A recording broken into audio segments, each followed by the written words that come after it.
देखिए, राहुल जी का जो अनुमान होता है वो पाकिस्तान और चीन और बांग्लादेश जैसा अनुमान होता है, उसमें बहुत समानता होती है। लेकिन ईश्वर की अनुकंपा है कि उनकी कोई इच्छा पूरी नहीं होती। भारत के बारे में हालांकि ये भी एक तथ्य है कि जो बड़ी बड़ी एजेंसीज थी, यहाँ तक कि हमारा जो रिजर्व बैंक ऑफ इंडिया से लेकर और जो कुछ अन्य संस्थाएं थीं, तो उन्होंने भी इसका अनुमान लगाया था कि हमारा जो 6 जो आईएमएफ था, आरबीआई थे, इन सब ने 6.5 से और 7.3% तक की आसपास वृद्धि का अनुमान लगाया था। लेकिन भारत की अर्थव्यवस्था, जिसको मैं कहूँगा कि दुनिया की सबसे तेज गति से बढ़ने वाली अर्थव्यवस्था है, उसने इन सारे अनुमानों को ध्वस्त किया। और मैं पूरी चुनौती के साथ कह सकता हूँ कि जो 2030 तक जीडीपी है वो $7.3 मिलियन तक पहुँचने का ये अनुमान निश्चित रूप में पूरा होगा। और 2030 तक भारत तीसरी दुनिया की सबसे बड़ी अर्थव्यवस्था बनकर आएगा। और अगर वर्तमान में आप देखो, मैंने कहा कि जो बड़ी बड़ी संस्थाएं हैं, आईएमएफ है, आरबीआई है, इन संस्थानों के भी अनुमान पीछे हटे हैं। उसका मूल कारण क्या रहा?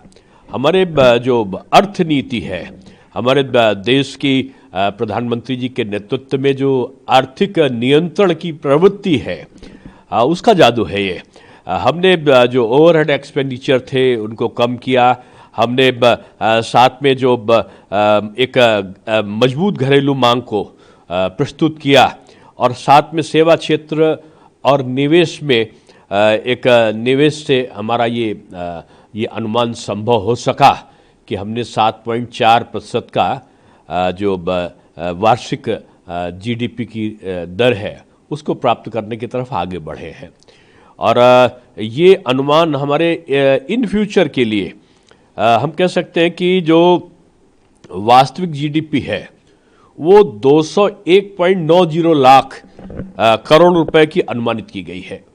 और जो नाम मात्र की जीडीपी जिसको बोलते हैं, जो अस्थिर भाव में लेकर आती है, वो 357.14 लाख करोड़ रुपए अनुमानित है। तो इसका सीधा तात्पर्य हुआ कि भारत दुनिया की सबसे तेज गति से बढ़ने वाली एक अर्थव्यवस्था बन चुका है। और 2030 तक ये $7.3 ट्रिलियन तक ये भारत की अर्थव्यवस्था पहुंचेगी। और निश्चित रूप में भारत 2030 या उससे पहले दुनिया की तीसरी बड़ी अर्थव्यवस्था बन जाएगा। जी, लगातार सवाल उठ रहे हैं। उत्तर प्रदेश में भी जो रिपोर्ट आई उसके बाद कांग्रेस से सवाल उठाए। अब टीएमसी का कहना है कि एसआईआर का प्रोसेस जो है उसको तुरंत प्रभाव से बंद कर देना चाहिए, क्योंकि ये सिर्फ बीजेपी का एजेंडा फॉलो कर रहे हैं और जिस तरह से एसआईआर हो रहा है वो सही नहीं है। देखिए, हारे थके पराजित मानसिकता वाले लोग कोई क्रांतिकारी और पारदर्शी पवित्र भाव की व्यवस्था को स्वीकार नहीं करते। इनको लगा कि अगर ईमानदारी से होगा तो बिहार की तरह दशा इनकी भी होगी। ये हार के संभावनाओं से डरे हुए लोग हैं। जो एसआईआर है वो वरदान है एक पारदर्शी चुनाव व्यवस्था के लिए। गेट में जिस तरह से स्टोन पेल्टिंग हुई, उसके बाद पुलिस की कार्रवाई में एफआईआर दर्ज कर ली गई है स्टोन पेल्टर्स पे जो सस्पेक्ट रहे हैं। लेकिन हम देख रहे हैं कि किस तरह से ऑपोजिशन की तरफ से स्टेटमेंट आ रहे हैं सपोर्ट में। एक सीएम है, उनका भी ये कहना है कि क्योंकि आप माइनॉरिटीज के साथ में बुरा कर रहे हैं इसीलिए उनका गुस्सा फूट रहा है। ये कोई तरीका नहीं होता कि बीजेपी जाए। देखिए, भारत एक धर्मनिरपेक्ष देश है और यहाँ के रहने वाले हर नागरिक को भारत के संविधान और भारत के कानून को मानने के लिए वो बाध्य है। माननीय न्यायालय के जो ऑर्डर्स हो गए उनका पालन करने के लिए चाहे जो धर्म हो, चाहे जो संस्था हो, वो ना तो संविधान से बड़ा है ना न्यायालय से बड़ा है। जिस संदर्भ में वो बात कर रहे हैं, माननीय न्यायालय के ऑर्डर्स आ चुके हैं। और जो बीएमसी ने, जिसने जो यहाँ के नगर निकाय हैं, उन्होंने जो दावा किया है उनके तथ्यों में सत्यता है। और मैं कह सकता हूँ कि कोई चाहे मंदिर है या मस्जिद है या चर्च है या गिरजाघर है, सबका सम्मान बराबर से है। लेकिन अतिक्रमण चाहे वो हिंदू का हो चाहे मुसलमान का हो, उसमें अभी आप देखो लखनऊ में आज एक हिंदू के फतेहपुर में एक बड़े हिंदू व्यक्ति थे, उनकी सारी संपत्ति जब्त की गई अतिक्रमण के कारण भी और आय से अधिक संपत्ति के कारण। तो इसमें हिंदू मुसलमान कहाँ से आ गया?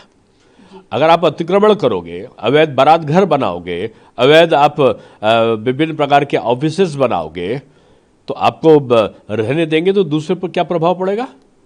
निश्चित रूप से जिन्होंने पत्थरबाजी की वो दंड के पात्र हैं।